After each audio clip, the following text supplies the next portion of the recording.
Moving on to the third session of the day, as part of Indian Rural Colloquy, we shed light on the transformative power of community participation in enhancing rural healthcare access. Community leaders are instrumental in driving positive health outcomes by fostering a sense of community, responsibility, promoting health-seeking behaviors, and collaborating with healthcare providers to address the unique health needs for their communities. Their role is essential to build a healthcare which is more resilient in society. This session is a celebration of community wisdom where we learn from those who have been at the forefront of healthcare. We must acknowledge the commendable and unwavering support and dedication of these community leaders during the COVID pandemic. I extend my warm welcome to Dr. Sarita, who would be taking this session forward for us. Please welcome her.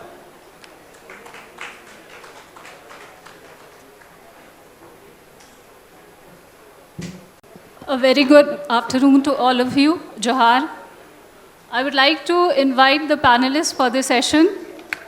I would like to invite Ms. Akai Minch, the moderator of this session. Ms. Akai Minch has been engaged in community capacity building focused on tribal people over the last 26 years. She is leading the community process unit under National Health Mission, Jharkhand. Next, I would like to invite Dr. Sashi Bhushan Khalko, who is the Additional Chief Medical Officer of Ranchi District. Dr. Khalko has been very instrumental in managing the COVID-19 pandemic, especially the vaccination. Under his leadership, the health and wellness centers are being strengthened as per the National Quality Assurance Standards for quality service delivery. Next, I would like to invite Ms. Tulika Guchait, who is the auxiliary nurse and midwife of Health and Wellness Center, Nawagad, Angala Block.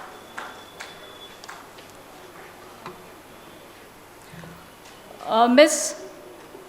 Narmi Premika Tidu, who is the Sahiya Sathi of Jamgai, Namkum Block.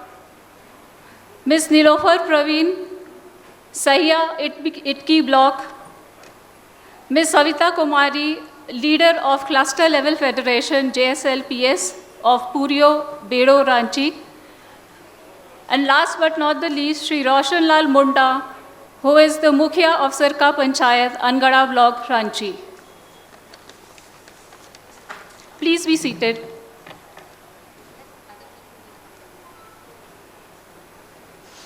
India's healthcare ecosystem is among the fastest growing sectors, having benefited from government policies to make the country a global hub for health and wellness.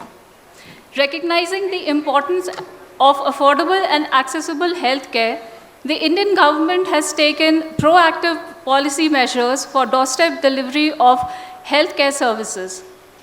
India is also undergoing a demographic, epidemiological, and health transition in terms of increase in life expectancy, increase in proportion of disease burden attributable to non-communicable diseases, NCDs, and lifestyle disorders, and relative decrease in the maternal and neonatal mortality. There has been a shift in focus from sickness to wellness with increasing awareness around mental health. Digitization is another milestone in the improvement of health ecosystem where telemedicine has enormous potential in meeting the challenges of healthcare delivery to remote and rural areas besides several other applications in education, training, and management in the health sector. Rural communities still faces barriers in accessing the public health care, limiting them to participate in the economy. This can be addressed by community participation when health programs incorporate knowledge of health and receive active support from community members. There will be greater chance of programs being successful. So I will request Ms. Akai Minch to moderate the session.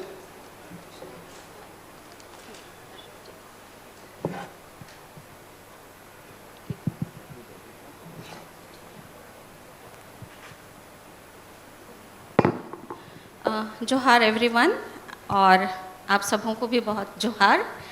और जैसे कि हम लोग आज बातचीत कर रहे हैं, बातचीत का सिलसिला शुरू है। हम ग्रामीण पुनर्जागरण की बात कर रहे हैं, और when it comes on health, health is wealth, everyone knows. स्वास्थ्य ही धन है, सब जानते हैं। आप कितने भी शिक्षित हो जाएं, आप कितनी भी बड़ी नौकरी में हो, आपके पास बहुत सारा धन हो, पर अगर आपके पास स्वास्थ्य सही नहीं तो फिर कुछ भी नहीं। और इसी चीज़ को महसूस करते हुए हमारे साथ में आज हमारे जितने भी पैनलिस्ट हैं, मैं उनका बहुत हार्दिक अभिनंदन करती हूँ, धन्यवाद करती हूँ कि ज़मीन से जुड़े लोग, जब हम स्वास्थ्य के चीज़ों को बातचीत करते हैं तो शुरुआत होती है व्यक्ति से और परिवार से, तब जाके समुदाय होता है, समुदाय के बाद राज्य होता है, और राज्य के बाद देश होता है, और तब दुनिया होती है। और हम सब यहाँ पर जो उपस्थित हैं, कहीं ना कहीं इसके हर एक कारकों को हम प्रतिनिधित्व कर रहे हैं। हमारे बीच में आज नीलोफर हैं जो कि इटकी से आई हैं, और ये सहिया हैं, और झारखंड में सहिया अपने गांव समुदाय की आवाज़ रही हैं।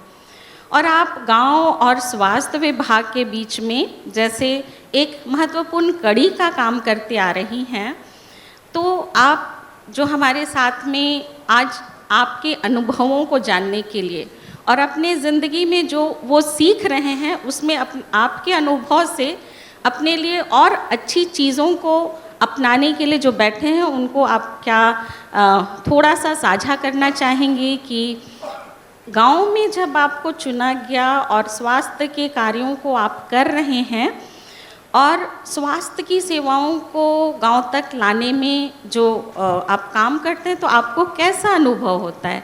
वहाँ माइक है, माइक उठाइए।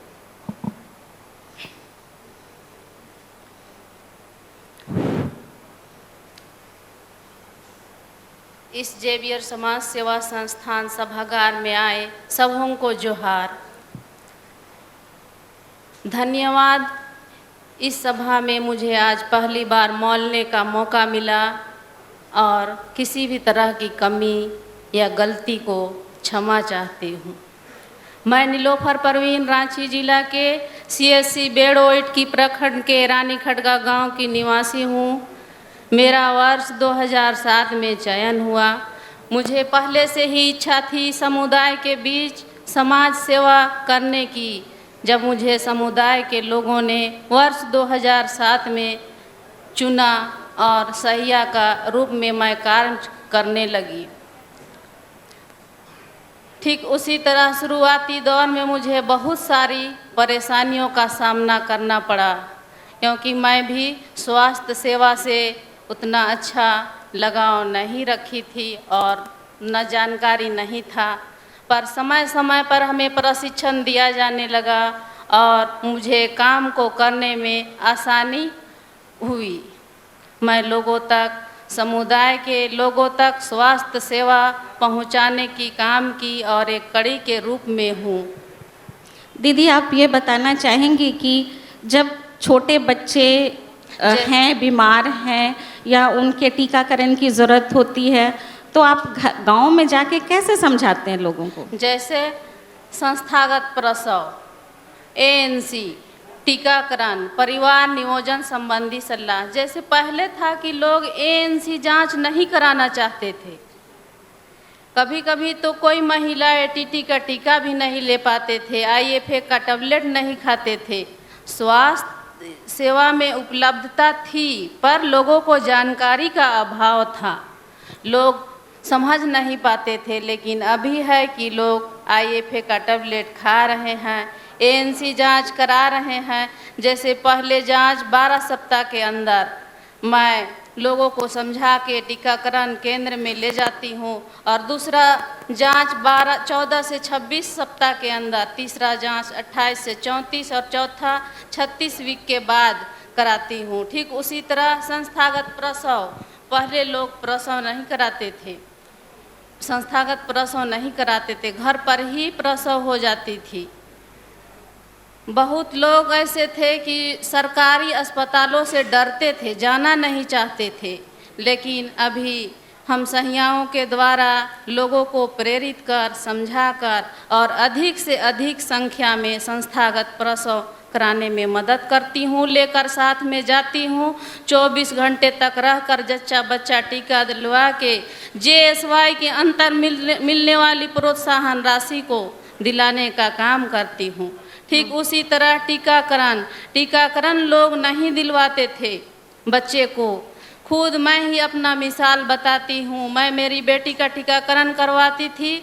मेरे ससुर जी कहते थे कि स्वस्थ बच्चे को बीमार कर दी, टीकाकरण नहीं करवाना चाहिए, लेकिन मैं अपने ससुर के बात को सुनती थी और अपने बच्चे का टीकाकरण कराती थी। और अभी अधिक से अधिक मात्रा में लोगों का टीकाकरण, बच्चों का टीकाकरण हो रहा है। घर घर जाकर मैं समझाती थी। अभी है कि बहुत सारे बच्चे को अपने से लेकर आ जाती है, लेकिन कभी कभी हम लोगों को भी 2 बार 3 बार अभी भी जाना पड़ता है। ठीक है। और टीकाकरण हो जाता है। तो आप एक मिसाल कायम की कि अपने बच्चे को टीकाकरण कराई और गांव के लोग आपसे सीखे।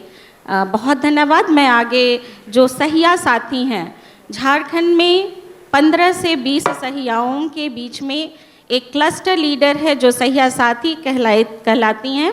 हमारे साथ नामकोम से नरमी हैं सहिया साथी, और आप सहिया दीदियों की अगुवाई करते हैं आपके क्लस्टर में और विभिन्न कामों को करने के लिए उनको सहयोग करते हैं और उसके साथ उनके रिपोर्टिंग में भी मदद करते हैं। तो गांवों में स्वास्थ्य की जो गतिविधियां हैं पूरी तरीके से पहुँचे या 100% पहुँचे, इसके लिए आपको क्या लगता है कि और क्या क्या करना चाहिए गांव में ताकि जो स्वास्थ्य की सुविधाएं हैं सहियाओं के माध्यम से, आप लोग के माध्यम से होती है, वो और हो सके? सबों को जोहार। मेरा कहना है कि जैसे मैं सहिया साथी हूँ, जो भी हमारी काम रहती है उसको जो मिलता है हम लोग को जिला के तरफ से या तो फिर ब्लॉक के तरफ से, हमारे BTT STT जो भी हैं हमारे आगे की दीदी लोग, वो लोग जो देते हैं हम लोग को काम, उस काम को हम अपने क्लस्टर बैठक में हमारी सहिया बहनों के साथ हम उस बातों को रखते हैं। और सहिया दीदी है जो कि अपने गांव में ले जा कर के समुदाय के लोगों को एक बैठक के माध्यम से बताती हैं। और जहाँ पर जैसे बच्चे आ जाते हैं हमारे क्षेत्र में, जैसे कोई कमज़ोर बच्चे जन्म ले लेते हैं, रिपोर्ट हमको सहिया दीदी कर देती है कि दीदी हमारे क्षेत्र में एक कमज़ोर शिशु का जन्म हुआ है। ठीक है, लेकिन उसमें उस माता लोग, बहुत से ऐसे परिवार हैं जो कि हमारे अस्पताल में एडमिट होना नहीं चाहते हैं और जानकारी की अभाव नहीं होती है उनको, लेकिन सहिया के साथ साथ सहिया दीदी भी जाती है, उन लोगों को बताती है। लेकिन यहाँ पर जब शिशु जन्म हो जाता है, कम वजन का रहता है, तो हम लोग घर नहीं ले जाते हैं। कोशिश हमारी यही रहती है कि अस्पताल से ही वो अस्पताल में SNCU में एडमिट हो जाए, ये हमारी पहल रहती है और हम ये करते हैं। और जैसे अभी हमारे परिवार नियोजन के जो कार्यक्रम चलाए जा रहे हैं पूरे देश में, तो उसमें हम सहिया दीदी लोग के जो हमारे योग दंपति हैं जिनका पूरा परिवार हो चुका है, उनको हम परिवार नियोजन में जितने भी हमारे साधन हैं उन साधनों को हम सहिया दीदी के साथ मिलकर के बताते हैं और जो भी वो साधन अपनाना चाहते हैं उस लाभ को हम दिला पाते हैं अपने क्षेत्र में। बहुत धन्यवाद। विभिन्न जो गतिविधियां चलती हैं उसमें आप सहियाओं को सहयोग भी करते हैं और लोगों को जागरूक भी करते हैं कि जो स्वास्थ्य के विभिन्न कार्यक्रम हैं वो आपके गाँव में हर एक लोगों को लाभ मिले, और इसमें कुछ चीज़ों की पूर्व तैयारियां भी करते हैं। जैसे कि आपने बताया कि परिवार नियोजन पखवाड़ा भी चल रहा है, तो सहिया घरों में जाकर के गाँवों के योग्य दंपतियों का एक लिस्ट बनाती हैं। उसके लिस्ट के आधार पर उनके साथ आप लोग चर्चा करते हैं, उनको सलाह देते हैं, उनको तैयार करते हैं कि परिवार नियोजन के गतिविधियों में आगे बढ़ें, और उस तरह से आप लाभ दिलाते हैं। तो ज़्यादा जानकारी देकर आप लोगों को और अधिक प्रोत्साहित करते हैं। मैं धन्यवाद देती हूँ नरमित जी आपका। मैं अब बात करना चाहूँगी रोशन लाल मुंडा जी, जो कि अनगढ़ा में मुखिया हैं, और जब जन प्रतिनिधि के रूप में समुदाय आपको चुन करके लाता है, तो समुदाय की भी बहुत सारी अपेक्षाएं होती हैं, और उसके साथ साथ चुनने के बाद उत्तरदायित्व का जो बोझ होता है, तो हम अपने आप भी कुछ कामों को बेहतर कर पाते हैं। हम लोग जानना चाहते हैं कि आपके पंचायत में जो स्वास्थ्य की संस्थाएं हैं, जैसे कि Ayushman Bharat health and wellness centre है, और हर एक आंगनबाड़ी केंद्र में महीने में एक बार VHND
सबसे पहले TRI के द्वारा आयोजित इस जेवियर संस्थान में यहाँ पर सभी मंचासीन उपस्थित सभी को झारखंडी जोहार है। साथियों, आज पूरे झारखंड में स्वास्थ्य सेवाओं को लेकर आज जो पूरे ग्रामीण भारत में जो स्वास्थ्य सुविधाएं मुहैया कराई जा रही है, वो दो तरह से कराया जा रहा है, एक निजी तौर पे, दूसरे सरकारी तौर पे। आज हम देख पा रहे हैं कि जो ग्रामीण भारत की जो जनसंख्या है, आज पूरे देश का पूरा 70% आबादी जो है पूरा स्वास्थ्य लाभ से वंचित है, वो सही से इलाज नहीं करा पाता है। क्योंकि आज जो भी पूरे भारत में जो विशेष डॉक्टर होते हैं, आज वो शहरों में निवास करते हैं, उनकी पहुंच गांवों तक नहीं है।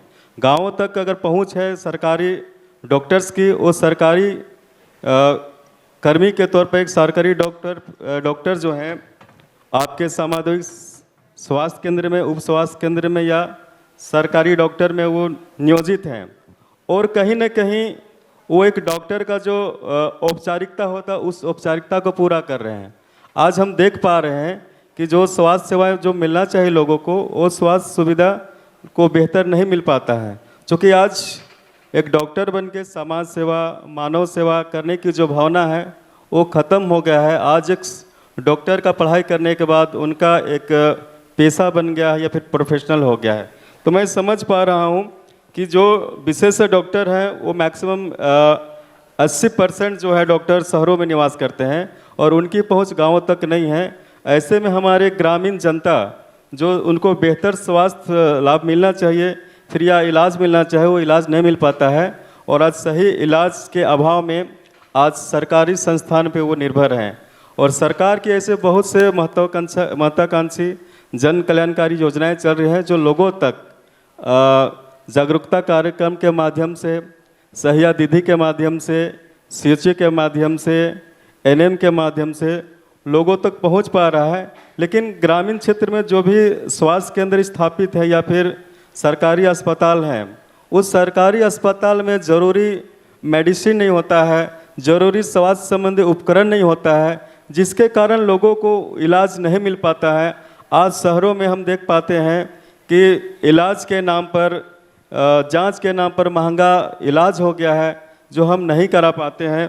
लेकिन फिर भी आज सरकारी अस्पतालों में अगर सरकार इस पर अगर ध्यान दे, विभिन्न संस्थाएं जो हमारे ग्रामीण क्षेत्र में काम करते हैं अगर डॉक्टर के ऊपर थोड़ा सा निगरानी रखे तो हम लोगों को, ग्रामीण जनता को हम बेहतर स्वास्थ्य सुविधाएं दे सकते हैं।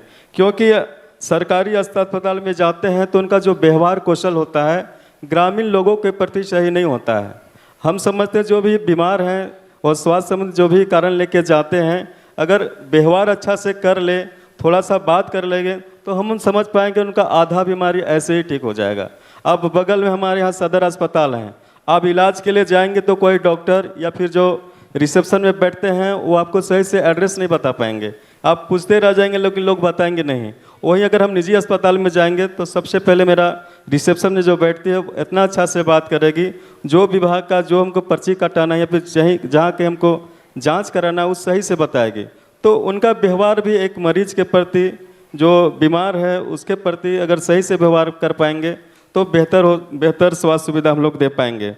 आज हम देख पा रहे हैं कि आंगनबाड़ी सेविका, सहायिका, सहिया दीदी ग्रामीण क्षेत्र में सरकार की जनकल्याणकारी योजनाओं को लोगों तक जागरूकता कार्यक्रम के माध्यम से लोगों को बताने का भी काम कर रहे हैं। चूँकि हमारे गांव घर में एक कस्टम होता है, वो रीति रिवाज को मानते हैं, पुराने परंपरा को मानते हैं, झाड़ फूक कराते हैं। तो आज सहिया दीदी के माध्यम से, चाहे एनएम के माध्यम से और अन्य जो संस्थाएं, स्वास्थ्य संस्थाएं जो सामाजिक क्षेत्र में काम करते हैं, उनके सहयोग से हम लोग अभी बेहतर कुछ कर पा रहे हैं। और जो भी हमारे गांव में जो पंचायत में जो भी स्वास्थ्य कर्मी हैं, अगर बखूबी अपनी ईमानदारी से अगर अपना कर्तव्यों का निर्वहन करें तो हम समझ पाते हैं कि हम लोग गांव घर में बेहतर स्वास्थ्य सुविधा दे सकते हैं।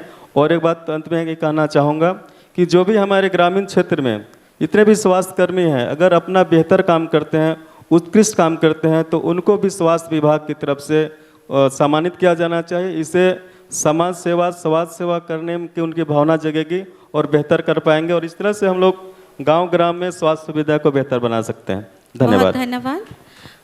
आपने जो बातें रखी हैं वो दिल को छूने वाली हैं और सच्चाई हैं, और इस पर हम लोग चर्चा को आगे बढ़ाते हुए, अभी चूँकि हम लोगों ने सहिया दीदी, सहिया साथी दीदी, मुखिया जी से सुना, हमारे हर एक गाँव में, झारखंड में जाल की तरह बिछा हुआ है हमारा सखी मंडल। और सखी मंडल में गाँव के हर एक घर की महिलाएं जुड़ी हुई हैं और उनको नर्चर करने के लिए, उनको सहयोग करने के लिए CLF हैं, क्लस्टर लेवल जो फैसिलिटेटर्स हैं, जिनका काम होता है कि सरकार की विभिन्न योजनाओं को लेकर के सखी मंडल में हमारी महिला बहनों को बताने का। हमारे मध्य में बेड़ों से सबिता देवी जी हैं जो CLF लीडर हैं। और मैं आपसे जानना चाहती हूँ कि सरकार की जो विभिन्न स्वास्थ्य की योजनाएं हैं उसके बारे में सखी मंडल में जब आप चर्चा करती हैं तो उन्हें कैसा महसूस होता है, वो क्या अनुभव करते हैं, वो क्या सोचते हैं इन योजनाओं के बारे में जो स्वास्थ्य की गतिविधि और योजनाएं हैं। यहाँ उपस्थित सभी को जोहार। मेरा नाम सविता कुमारी है और मैं बेड़ो प्रखंड पुरियो गांव की अस्थायी निवासी हूँ।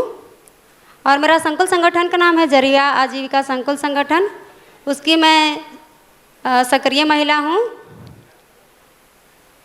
और एक संकुल प्रतिनिधि होने के नाते मेरा पहुँच 19 से 20 गांवों तक है, जिसमें बहुत सारी स्वास्थ्य संबंधित चर्चा होते हैं, जिसमें सरकार के द्वारा चलाए गए स्वास्थ्य कार्यक्रम को गांव स्तर पर अच्छी तरह से कैसे हम सब लाभ ले सकें उस पर विशेष चर्चा होता है। जैसे कि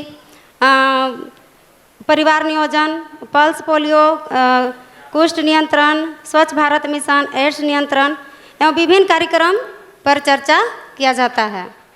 पहले तो महिलाएं जागरूक का नहीं थी, जिसका कारण सरकारी योजना के तहत स्वास्थ्य पर ध्यान नहीं दे पाती थी, समय पे टीका नहीं लगाती थी, प्रसव भी घर पे ही करवाती थी, जिसपे बहुत ही तरह की उनको परेशानियों का सामना करना पड़ता था, जच्चा बच्चा का खतरा भी होता था। पर अभी महिला जागरूक हो गई है और समय पे हमारे गांव में जो आंगनवाड़ी केंद्र है वहाँ जाके टीका लगवा रही हैं और प्रसव भी अस्पताल में करवा रही हैं।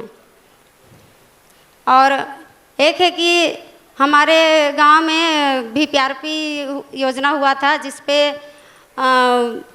कम ज़मीन पे ही दीदी बाड़ी योजना था, जो घर में ही मतलब खेत में ही पौष्टिक आहार मिल पाता था दीदी लोग को, वो भी चल रहा है। बहुत धन्यवाद। महिलाएं जागरूक हो रही हैं और अपने से भी कुछ कदम उठा रही हैं और आप उनमें सहयोग कर रही हैं। बहुत अच्छा लगा जान के। और आपने कहा था कि आंगनबाड़ी में जाके लोग टीकाकरण कराते हैं, तो अब मैं बात करूंगी ANM तुलिका हैं जो अनगढ़ा से हैं। और जब आंगनबाड़ी में ये VHND village health and nutrition day होता है, जिसमें कि टीकाकरण होता है, ANC होता है, तो क्या आप बताना चाहेंगे हम लोगों को कि पहले जो सेवा प्रदाता के रूप में पहले जो VHND होते थे और अब हो रहे हैं, इसमें क्या फ़र्क है?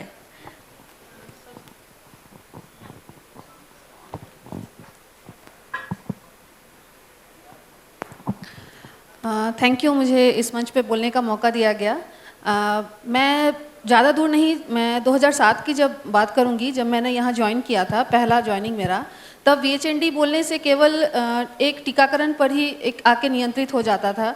गर्भवती महिला और शिशुओं को टीकाकरण देना है, इससे ज़्यादा मुझे नहीं लगता था बहुत ज़्यादा उस पर फोकस किया जाता था। लेकिन आज के डेट में VHND बोला जाए तो एक ऐसा मंच है जिसमें कि ग्रामीण के हर एक आयु वर्ग को सम्मिलित किया जाता है। वो चाहे 0 से 5 साल का बच्चा हो, किशोरी हो, गर्भवती हो, धात्री महिला हो, NCD के दौरान जिन लोग को 30 ईयर्स से ऊपर वाले लोग को, जिन लोग को जांच किया जाता है NCD का, वो एक एज ग्रुप हो, जो ज़्यादा वृद्ध है उनका हो, या बीमार व्यक्ति, ऐसे सभी लोगों का हमने स्वागत किया है VHND के दिन में, जिस दिन उनका टीकाकरण से लेके गर्भवती महिला का चारों जांच, ANC जांच जिसको बोलते हैं, उसमें एक सम्मिलित हर एक तरह का जांच उसका होता है, जिससे कि वो आगे एक स्वस्थ माँ, एक स्वस्थ शिशु को जन्म देती है।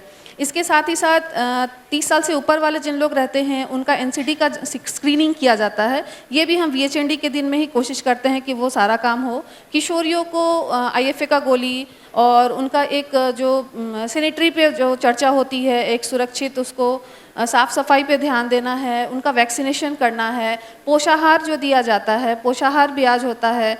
और एक छोटे बच्चे को 0 से 5 साल तक के बच्चे का जो वैक्सीनेशन है, साथ ही साथ उनका वेट है, हाइट है, मॉक टेप से उनका जो जांच किया जाता है, जिससे कि उनका संपूर्ण विकास किस तरह से हो रहा है, उनका कार्ड में उनका नियंत्रित किया जाता है कि हर एक महीना उस बच्चे का कितना विकास किया गया। साथ ही साथ हम ये भी ध्यान देते हैं कि जो बीमार व्यक्ति आते हैं उनका भी हम उसी दिन दवाई दारू करते हैं, और अगर इस तरह से कोई संचारी बीमारी का ये है तो उनको वो अवेयरनेस करना है, बैठक में उनको सम्मिलित करके उनको जानकारी देना है कि आपको इस तरह की बीमारियों की किस तरह से बचाव करना है, या अगर मेरे से ये सुविधा उपलब्ध नहीं है, मैं उनके तक ये सुविधा नहीं दे पा रही हूँ, तो उनको हायर सेंटर कहाँ पर जाके ये सुविधा उनको मिल सकती है, इसके बारे में जानकारी देती हूँ। बहुत धन्यवाद। पहले VHND maternal and child health पर ही फोकस था, पर अब ये एक्सपैंड होके VHND में एक्सपेंशन ऑफ सर्विसेज हुए हैं, और जिसमें केवल माँ और बच्चे से ऊपर उठ करके हम जो RMNCH+A+N की बात करते हैं, reproductive health, maternal health, child health, nutrition and adolescent health, और इसके साथ साथ हम 30+ के जो लोग हैं उनका नॉन कम्युनिकेबल डिजीज़ के लिए भी जो स्क्रीनिंग होती है, और उसके साथ रेफरल की भी बात कही गई है। और हमारे मध्य में अभी डॉक्टर शशि भूषण खलखो ACMO रांची हैं। सर, आपका स्वागत है। जब हम लोग बातें कर रहे हैं समुदाय की, तो समुदाय के स्वास्थ्य के लिए मातृत्व स्वास्थ्य कितना महत्व रखता है सर? सभी को जोहार। स्वास्थ्य सभी का महत्व रखता है, लेकिन माँ का जहाँ पर बात होता है, क्योंकि माँ जब हम बात करते हैं तो 2 बातें ध्यान में आती हैं, एक गर्भवती और एक धात्री।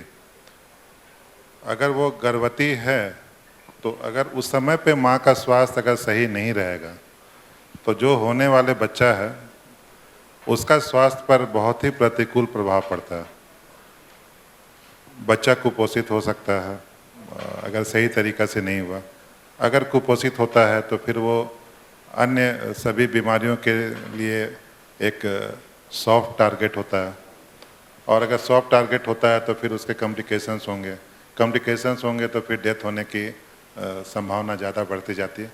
ये सभी चीज़ें एक जुड़ी हुई चीज़ें हैं।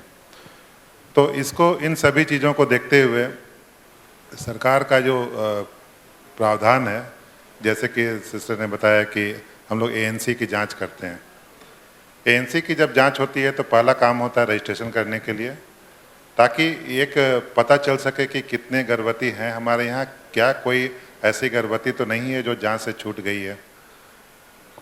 अगर वो जांच सही तरीक़ा से होता है तो हमें शुरुआत में ही पता चल पाता है कि क्या कोई समस्या है उस गर्भवती के साथ में जो होने वाले बच्चे को या उनको खुद के लिए भी नुकसानदेह हो सकता है।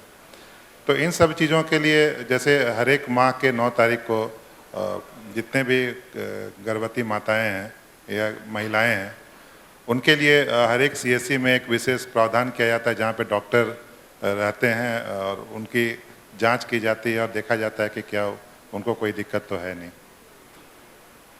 इसी तरह से जैसे बताया गया कि 4 जांच होता है, तो 4 जांच तक में हमें हर समय ये पता रहता है कि ये किस तरह से प्रोग्रेस कर रही है, उनका जो गर्भधारण की स्थिति है वो सही तरीके से जा रहा है या फिर थोड़ा कोई कॉम्प्लिकेशन है। अगर कोई कॉम्प्लिकेशन है तो हम लोग उस संस्थागत प्रसव के लिए बोलते हैं। संस्थागत प्रसव में जब जाती है तो डॉक्टर की देखरेख में डिलीवरी होता है, या फिर जहाँ पे प्रसव की सुविधाएं हैं उस जगह पे डिलीवरी होता है, तो सुरक्षित प्रसव कराया जाता है, जिससे कि मातृ मृत्यु दर और शिशु मृत्यु दर में कमी आती है। और आपको ये जान करके खुशी होगी कि झारखंड ऐसा राज्य है जो कि नेशनल एवरेज से ज़्यादा अच्छा यहाँ पे मातृ मृत्यु दर है और ज़्यादा अच्छा शिशु मृत्यु दर है। बहुत धन्यवाद सर। मातृ मृत्यु दर में कमी और शिशु मृत्यु दर में जो कमी आई है, न सिर्फ सरकारी अस्पतालों पर, उसके साथ जो प्राइवेट हॉस्पिटल्स हैं, आयुष्मान भारत से विभिन्न गतिविधियां चल रही हैं, और उन सब के साथ साथ समुदाय में जागरूक होना, सहियाओं का कार्य करना, CLF लोगों का सखी मंडल को जागरूक करना, जो हमारे जनप्रतिनिधि हैं पंचायत के स्तर पर, प्रखंड के स्तर पर, उन लोगों का एक अभिभावक के रूप में स्वास्थ्य की गतिविधियों को देखना, ये सारी चीज़ें मिलकर ही हम समुदाय में, ग्रामीण क्षेत्र में, जब विशेषज्ञ डॉक्टर नहीं हैं फिर भी हम स्वास्थ्य के कार्यों को आगे बढ़ा रहे हैं। और इस काम में समुदाय में, गांव में सहिया है जो इस काम को लेकर के चलती है कि हर व्यक्ति को उसका लाभ मिले। नीलोफर दीदी, मैं आपसे फिर से पूछना चाहूँगी कि जब आप स्वास्थ्य के कामों को कर रही हैं तो उसमें समुदाय से आपको कैसे सहयोग मिलता है, कितना सहयोग आपको मिल पाता है?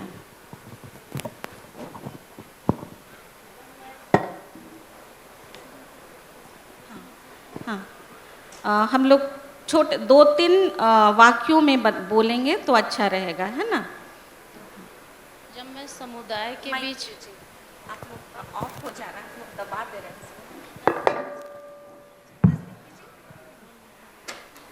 जब मैं समुदाय के बीच काम करती हूँ, जाती हूँ, तो समुदाय के लोगों ने पहले की समय नहीं देते थे, हम लोगों को समय नहीं देते थे, जाने से अनदेखा करते थे। लेकिन अभी है कि लोग गृह भ्रमण के दौरान, बैठक जागरूकता जो करते हैं उसके दौरान काफ़ी समय देना चाहते हैं। समय दे रहे हैं मतलब वो आपकी बातों को सुनते हैं, समझते हैं और उन बातों को सुन समझकर प्रेरित होते हैं। हाँ, बहुत धन्यवाद। मतलब वो आपकी बातों को समझने लगे हैं, आपको सहयोग करते हैं और प्रेरित होने लगे हैं। नरमी जी, मैं आपसे और आगे बढ़ कर के पूछना चाहती हूँ कि जब हम समाज में स्वास्थ्य की गतिविधियों को लेके आ रहे हैं तो समुदाय की क्या जिम्मेदारी हो कि सरकार की जो योजनाएं हैं उसको विशेष रूप से गांव में लाने के लिए समुदाय की क्या जिम्मेदारी हो और सरकार की क्या जिम्मेदारी हो? जैसे विभिन्न हाँ स्वास्थ्य कार्यक्रम या तो फिर सरकारी योजना जो भी आती है, तो हम लोगों को सबसे पहले तो पूरे क्लस्टर में हम चर्चा करते हैं। चर्चा करने के बाद में वहाँ पे हम जो हमारे जनप्रतिनिधि हैं या फिर ग्राम प्रधान हैं, उनके साथ हम लोग मिल के बात करते हैं। बात करने के बाद में जो ग्राम सभा बैठती है, या फिर ग्रामीण क्षेत्र में ऐसा भी है कि कहीं कहीं पर सप्ताह में एक दिन निश्चित है बैठना, तो उस बैठक में हम सहिया अपने बातों को रखते हैं और उसमें हमारी पहल करने के लिए हमारे ग्राम प्रधान या प्रधान उपस्थित होते हैं, तो हम लोगों को काम करने में सहयोग मिलती है। तो आप बताना चाह रही हैं कि जो हमारे जनप्रतिनिधि हैं उनका सहयोग मिल पाता है समुदाय में, और केवल अभी जो हमारे पंचायती राज इंस्टीट्यूशन से जनप्रतिनिधि हैं उनका ही नहीं, पर जो हमारा झारखंड में लोकल सेल्फ गवर्नेंस है जिसके तहत हर एक थर्सडे को हाथू दुनुब होता है, उसमें भी बातों को रखा गया है और ग्राम समुदाय एक साथ मिलकर के इन सब चीज़ों को चर्चा करता है। चूँकि हमारे पास समय कम है और इसलिए मैं डॉक्टर शशि भूषण सर से एक लास्ट सवाल करना चाहूँगी। जब बात होती है कि डॉक्टर्स की कमी है और डॉक्टर प्रायः शहरों में रहते हैं, समुदाय के स्वास्थ्य को लेकर के एक भारतीय नागरिक होने के कारण चिकित्सकों की क्या भूमिका आपको लगता है होना चाहिए?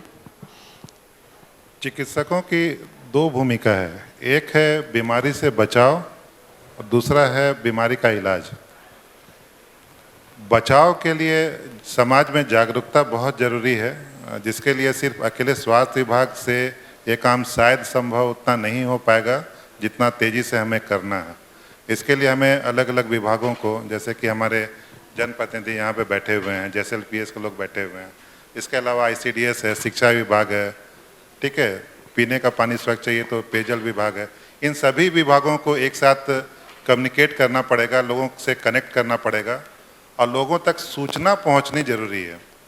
सूचना जब तक नहीं पहुँचेगी, आप कितने भी साधन यहाँ पे उपलब्ध करा दें, लोग उनको लेने नहीं आएंगे।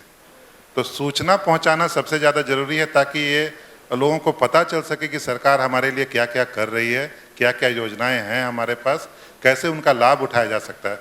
जैसे अभी कम से कम 2 योजनाओं का मैं यहाँ पे चर्चा करना चाहूँगा छोटा सा। एक JSY है, जननी सुरक्षा योजना, और एक JSSK है, जननी शिशु स्वास्थ्य कार्यक्रम। बहुत सारे लोगों को नहीं पता होगा शायद कि 1 साल तक के जितने भी गर्भवती माता से लेके 1 साल तक के बच्चे के इलाज के लिए कोई भी पॉकेट से खर्च नहीं होना, ये सरकार का योजना है। इसके तहत जितने भी सरकारी अस्पताल हैं वहाँ पे वो इस योजना का लाभ उठा सकते हैं। लेकिन चूंकि जानकारी का अभाव है और लोग प्राइवेट की तरफ चले जाते हैं, तो वो योजना का लाभ नहीं उठा पाते, उनके पॉकेट से बहुत सारा खर्च होता है। चूँकि बच्चे की बात होती है, बाकी की बात इलाज की बात होती है, तो उनका बहुत जगह पे तो ऐसा भी होता है कि लोग कुछ बेच के भी इलाज कराने के लिए जाते हैं। इसी तरह से गंभीर बीमारी योजना के तहत बहुत सारे इलाज, जो सरकार का एक सीमित साधन है, उसके तहत चिन्हित बीमारियों का मुफ्त में इलाज होता है। तो ये सब चीज़ें हैं, लेकिन सबसे बड़ा मकसद है कि लोगों को जागरूक बनाना, ताकि वो ये कनेक्टिविटी कर सकें, इन्फॉर्मेशन ले सकें और तब जाके उनका फ़ायदा लोगों को मिल सकेगा। बहुत धन्यवाद सर। और समय के अभाव के कारण मैं क्षमा चाहूँगी, सब लोगों को बोलने की बहुत इच्छा है, पर मैं आप ही की बातों को जो आपने कहा है मैं समाप्त करना चाहती हूँ कि आज की चर्चा से ये निकल के आया कि सबसे अधिक ज़रूरी है कि हमें जागरूकता, और जागरूकता केवल सहियाओं या जो क्लस्टर लीडर्स हैं या केवल जो हमारे पंचायत प्रतिनिधि हैं उनके द्वारा समुदाय में जागरूकता होने की बात नहीं है। जागरूकता के लिए ज़रूरी है विभिन्न विभागों का समन्वय। जागरूकता के लिए ज़रूरी है कि ज़ेवियर समाज सेवा संस्थान की जागरूकता कि समुदाय में आप कितने दूर तक जाना चाह रहे हैं, आप पैकेज देखना चाह रहे हैं या कम्युनिटी को देखना चाह रहे हैं। जागरूकता में हमें बहुत सारे लोगों के पारस्परिक समन्वय की ज़रूरत है। दूसरा है कोलैबोरेशन सरकारी और गैर सरकारी संस्थानों का, अस्पतालों का। तीसरी बात है कि स्वास्थ्य प्रदान करने वाले लोगों में जो आत्मानुभूति होती है, जो एम्पैथी कहते हैं, उसको डेवलप करने की बात। और जैसे हमारे मुखिया जी ने डॉक्टरों की कमी की बात कही, मैं आपको बताना चाहूँगी कि भारत में डिस्ट्रिक्ट रेजिडेंसी प्रोग्राम एक एक्ट के रूप में आया है और झारखंड ने इसे अडॉप्ट कर लिया है कि MBBS के स्टूडेंट्स जब 3rd, 4th and 5th semester में होंगे तो उनको एक रूरल डिस्ट्रिक्ट में, जहां 100 बेडेड हॉस्पिटल है, डिस्ट्रिक्ट हॉस्पिटल में उनको रह करके 3 महीने तक काम करना कंपलसरी होगा, अदरवाइज़ MBBS की डिग्री उन्हें नहीं मिलेगी। तो इस तरह से लोगों को एक तरह से जागरूक किया जा रहा है, डॉक्टर्स को सेंसिटाइज किया जा रहा है कि अपने राज्य में भी हमें काम करने की ज़रूरत है, अपने राज्य में भी लोग बीमार हैं। और जैसे सर ने कहा कि बीमारी की पहचान और बीमारी का इलाज, ये ना सिर्फ अस्पतालों की बात है, पर जब हम प्रिवेंशन मेडिसिन की बात करते हैं तो वहाँ पर भी समुदाय को जागरूक होकर के काम करने की जो ज़रूरत है और जो हम कर रहे हैं और जो आप कर रहे हैं वो सही में तारीफ़ काबिल है। और मेरी शुभकामना आप सबों के साथ है कि आप आगे इसी तरह से और बढ़ते जाएं और हम लोग जो बोलते हैं स्वस्थ झारखंड और सुखी झारखंड, इसे हम पूरा कर सकेंगे। धन्यवाद।